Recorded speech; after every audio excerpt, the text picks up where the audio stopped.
এখন বাংলাদেশের সবচেয়ে বড় আলেম আল্লামা মির্জা আব্বাস। ঘুম থেকে উঠে মানুষ নামাজ কালাম করে আল্লাহর নাম নেয়। একজন আছেন উনি প্রথমে আমার নাম নেন। ভোটের দিন যত ঘনিয়ে আসছে ততই উত্তপ্ত হয়ে উঠছে রাজধানী ঢাকার ৮ আসনের রাজনীতি।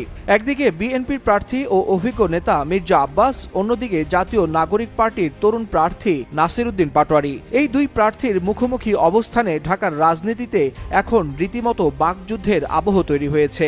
মনে রাখেন কিন্তু চান্দা সব বন্ধ। সম্প্রতি নাসিরউদ্দিন পাটোয়ারি অভিযোগ করেন মির্জা আব্বাসের সমর্থকেরা তার উপর হামলা চালিয়েছে। এই অভিযোগ ঘিরেই শুরু হয় পাল্টাপাল্টি বক্তব্য, উত্তপ্ত মন্তব্য আর রাজনৈতিক উত্তেজনা।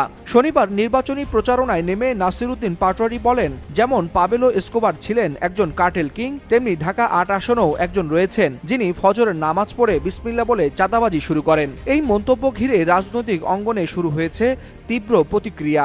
যাইতে যাইতে কমিশনার হয়েছে, এটা পুরো সকল মানুষ জানে। নাম ছিল কি?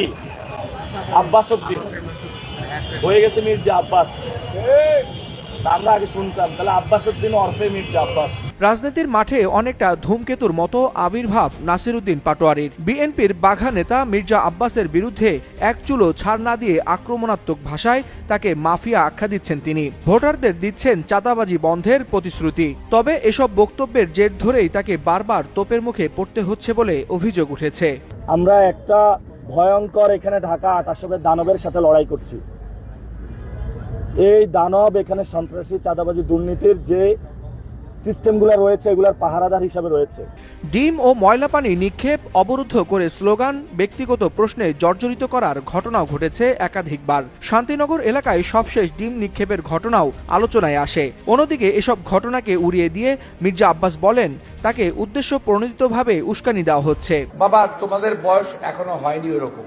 বে আদব বে নসিব, বা আদব বা নসিব, কথাটা মনে রাখবেন। আমি আমার সন্তান তুল্য যারা আজকে আমার সঙ্গে কথা বলেন তাদের উদ্দেশ্যেই আমার এই উপদেশ। ঢাকা ৮ আসনের ভোটের মাঠে এখন তুমুল আলোচনা মির্জা আব্বাস বনাম নাসিরউদ্দিন পাটোয়ারি। একজন বলছেন জনগণ রায় দিবে পরিবর্তনের পক্ষে, আর অন্য পক্ষের দাবি এই আসন বিএনপির ঘাঁটি, এখানে চমকের কোনো সুযোগ নেই। ওয়ালিউল হাসানাত, যুগান্তর নিউজ।